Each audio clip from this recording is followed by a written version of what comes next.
Welcome back, meteorologist Thomas Patrick joining us now. Thomas, it is so easy to talk about the hazy skies and kind of get bummed.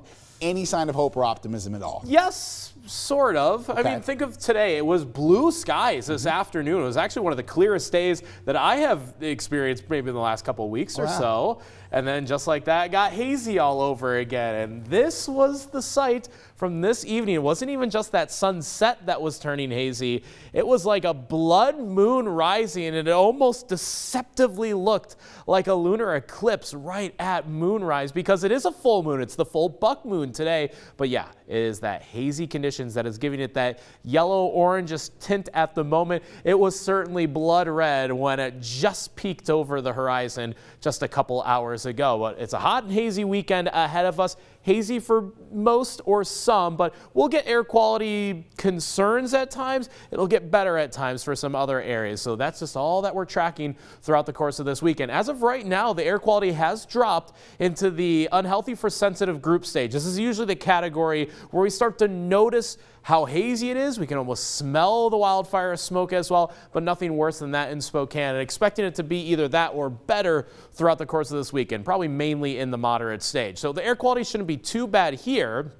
But that's not to say that it's going to be a lot worse, especially in northern Washington. This was Winthrop earlier this afternoon. You see just the outline of some of these mountains when the air quality was listed as unhealthy. This looked even better than it did the day before. This does not look good whatsoever. This is the Met-Howell Valley at about 11 o'clock this morning, and the air quality dropped all the way to the hazardous stage. That is reminiscent of what happened from last September when we had a few days of that hazardous air quality. But of course, back in September, it was everywhere in the inland northwest. This is more localized, especially in northern Washington. Our smoke model picking up on that wildfire smoke in northern Washington. Looks like it actually drifts southward into central Washington during the morning hours tomorrow. So at times we might notice the hazy skies. The air quality might dip a little bit, but it's not an all-day feature. But it can be a couple hours of the day or maybe a quarter of the day that we see that smoke inundate through the inland northwest. So we'll just take it hour by hour and continue to monitor